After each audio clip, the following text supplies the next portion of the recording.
Welcome to my YouTube channel lazy study. आज की video में हम न्यूटन्स इक्वेशन ऑफ मोशन को डिराइव करेंगे बाय कैलकुलस। पिछले वीडियो में हम लोगों ने इन्हीं इक्वेशंस को डिराइव किया था बाय ग्राफिकल मेथड्स। आज इन इक्वेशंस को डिराइव करेंगे कैलकुलस के थ्रू। तो चलिए शुरू करते हैं फर्स्ट इक्वेशन का डेरिवेशन। फर्स्ट इक्वेशन,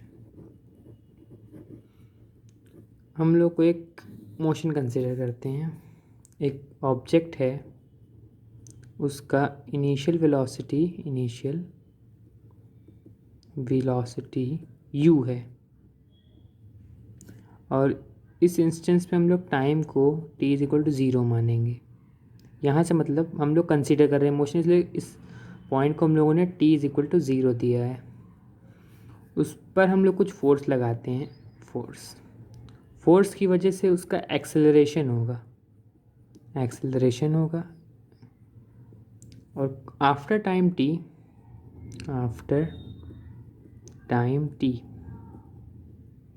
यानी इस पॉइंट पर उस टाइम t हुआ है। यहाँ पर उसकी फाइनल वेलोसिटी जो होगी वो हो चुकी होगी v।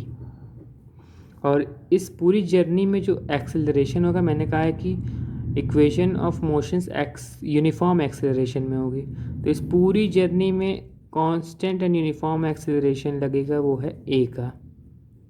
a will be the uniform acceleration for the whole journey.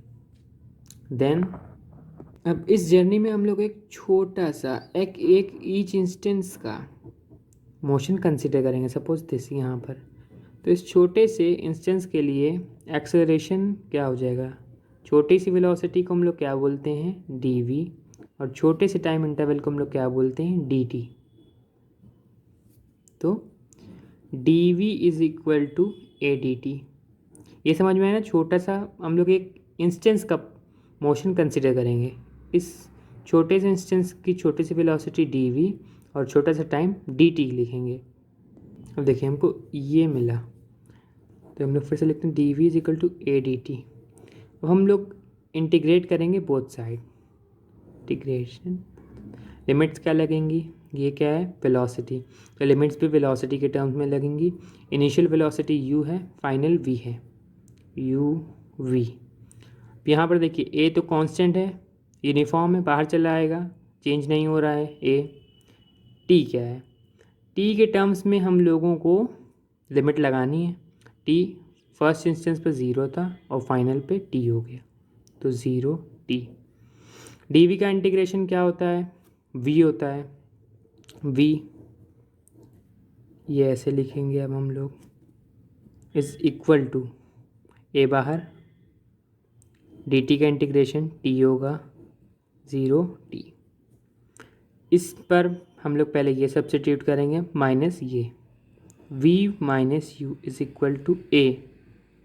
t पे पहले ये सब्स्टिट्यूट करेंगे फिर 0 करेंगे, तो this will come out to be v - u = at। ये 0 हो जाएगा, नहीं लिखते हैं इसको, तो v = u + at। First equation यहाँ पर डिराइव हो गई है थ्रू कैलकुलस। के लिए हम लोग पढ़ते हैं सेकेंड इक्वेशन की तरफ। सेकेंड इक्वेशन, जो हम लोगों ने मोशन कंसिडर किया था फर्स्ट इक्वेशन में, वही सेम मोशन हम लोग सेकेंड इक्वेशन में को डिराइव करने के लिए कंसिडर करेंगे। एक बॉडी है, इनिशियल वेलोसिटी u, टाइम इस इंस्टेंस पर भी 0, आफ्टर एक्सेलरेशन फोर्स लगा तो एक्सेलरेशन होगा। इस इंस्टेंस पर वेलोसिटी हो चुकी है v और टाइम हो चुका है t। अब हम लोगों ने फर्स्ट इक्वेशन डिराइव करने के लिए क्या कहते हैं, एक इंस्टेंस का हम लोगों ने मोशन को कंसिडर किया था, तो यहाँ पर भी वही करेंगे। सपोज इस इंस्टेंस, छोटे से कहीं भी हो सकता है, ये ज़रूरी नहीं यहाँ पे हो, एक छोटे से इंस्टेंस का मोशन हम लोग कंसिडर करेंगे। अब हम लोग जो यूज़ करेंगे, हम लोगों को पता है कि वेलोसिटी = डिस्प्लेसमेंट अपॉन टाइम, और यही अगर हम लोग इस इंस्टेंस के मोशन को कंसिडर करते हुए लिखें, तो यहाँ पे कोई छोटी वेलोसिटी होगी, बहुत कम वेलोसिटी होगी dv, उसका छोटा सा डिस्प्लेसमेंट अपॉन छोटा सा टाइम। थोड़ा थोड़ा छोटी सी वेलोसिटी के लिए छोटा सा डिस्प्लेसमेंट अपॉन छोटा सा time, it will come out to be d s is equal to d v d t. अब देखिए d s is equal to v क्या होता है, u plus a t, first equation है, हम लोगों ने डिराइव किया है इसको, तो हम लोग v की जगह डी वी की जगह लिख सकते हैं u प्लस ए टी, और डी टी इसी तरह रहेगा। ठीक है, अब हम लोग क्या करेंगे इसके बाद, इंटीग्रेटिंग बोथ द साइड, तो डी एस का इंटीग्रेशन कहाँ से होगा, 0 से लेके s तक होगा, इज इक्वल टू, क्योंकि देखिए यहाँ पर 0 था, यहाँ पर ये s डिस्टेंस इसने कवर की है, यहाँ पर डिस्प्लेसमेंट 0 था बॉडी का, उसके ऊपर एक्सेलरेशन एक्ट किया, वो आगे पहुँचा, तो जहाँ तक पहुँचा वो डिस्टेंस हमारी s। ओके, तो u plus a t d t का इंटीग्रेशन, लिमिट्स कैसे लगेंगी, टाइम्स के फॉर्म में, क्योंकि d t we have to integrate with respect to time, time initial 0 final t, this will come out to be what, s d s का integration ऐसे ही रहेगा 0 से लेके s तक। यहाँ पर देखिए, यहाँ पर हम लोग इंटीग्रेशन का रूल हमसे क्या बोलता है कि ब्रेक करेंगे, तो u डी टी का इंटीग्रेशन 0 से लेके t तक के टाइम में, plus a t d t का इंटीग्रेशन 0 से लेके t टाइम तक, इसको हम लोग डायरेक्ट s लिख देंगे, s माइनस 0 ऐसे ही होगा तो ऐसे ही लिख देते हैं, s इज इक्वल टू, ये देखिए u बाहर आ जाएगा, u चेंज तो होगा नहीं, इनिशियल वेलोसिटी इनिशियली रहेगी, तो इसको हम लोग बाहर ले लेते हैं, dt आ जाएगा अंदर, प्लस एक्सेलरेशन कांस्टेंट है, बाहर आ जाएगा, चेंज नहीं होने वाला है, 0 t dt। अब देखिए यहाँ पर हमेशा हम लोगों ने ds का किया, और यहाँ पर भी dt का करेंगे, यहाँ पर t dt है, तो इसके लिए आपको समझना पड़ेगा कि इसका इंटीग्रेशन कैसे करेंगे। चलिए नीचे आते हैं, s is equal to d t का इंटीग्रेशन t, नीचे 0 इसलिए डायरेक्ट t लिख देते हैं हम लोग, मगर नहीं, चलिए पूरा शो करके लिखते हैं, u ब्रैकेट में t 0 प्लस a। अब देखिए इसका इंटीग्रेशन कैसे,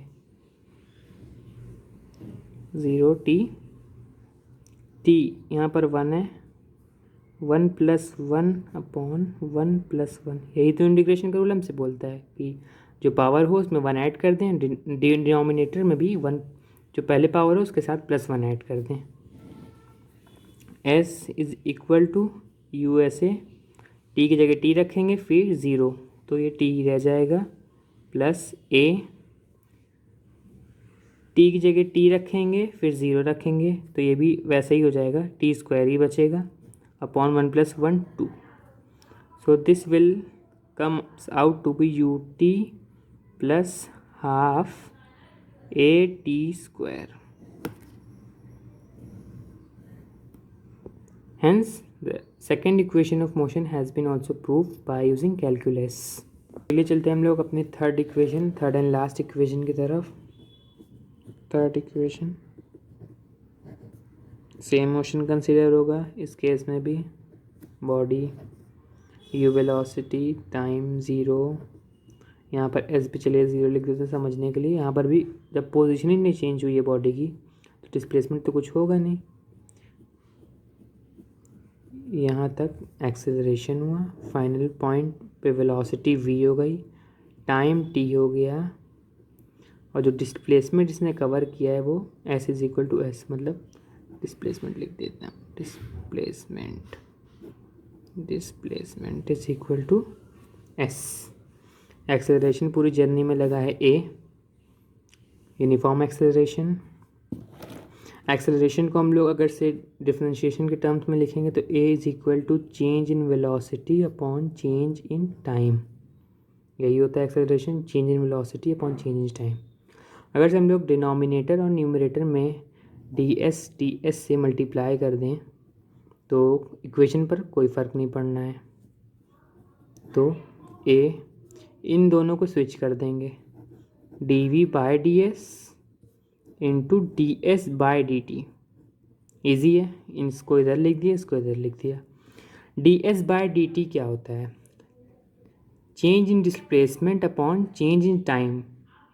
ये शायद वेलोसिटी होती है, तो v वेलोसिटी, इसको मैंने पहले लिख लिया है ये, और d v by d s को ऐसे ही लिख लिया है, तो मल्टीप्लाई हो जाएगा वी डी वी। देखिए हर इक्वेशन में हमने ये फॉलो किया कि एक एक्सप्रेशन लाते हैं, उसको इंटीग्रेट करते हैं, उसी से हम लोग डिराइव कर लेते हैं फॉर्मूला। तो यहाँ पर भी देखिए इक्वेशन हमको मिल चुकी है, एक्सप्रेशन हमको मिल चुका है, इसको इंटीग्रेट करना है और इसी से हम लोग अपनी थर्ड इक्वेशन भी प्रूफ कर लेंगे। चलिए इसको इंटीग्रेट करते हैं बोथ साइड। यहाँ पर लिमिट कहाँ कैसे लगाएंगे? डिस्प्लेसमेंट है तो लिमिट्स पे डिस्प्लेसमेंट के टर्म्स में लगाएंगे। एस है, एस इनिशियल 0 थी, after time t it became s, 0 to s. V d v velocity के टर्म्स में हम लोग लिमिट्स लगाएंगे। वी इनिशियली 0 थी, फाइनल वी हो गई v. Okay, so we will let here s, a बाहर आ जाएगा, डी एस का इंटीग्रेशन एस होगा, s n 0 equals to v d v. V d v का इंटीग्रेशन क्या होगा? हम लोगों ने उधर टी का भी किया था, टी स्क्वायर बाय 2 आया था। वी डी वी का आएगा वी स्क्वायर बाय 2। लिमिट्स हम लोग ऐसे लिख देंगे, वी यू ए ऐसे, s minus 0 s is equal to, अब देखिए v की जगह v रखा तो वी स्क्वायर माइनस v की जगह u रखा, u square by 2।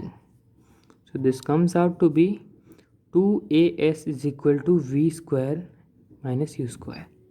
Again our equation has been derived, v square minus u square is equal to 2as। तो यहाँ पर तीनों इक्वेशन हमारी डिराइव हो चुकी हैं कैलकुलस के थ्रू। तो चलिए थैंक्स फॉर वॉचिंग।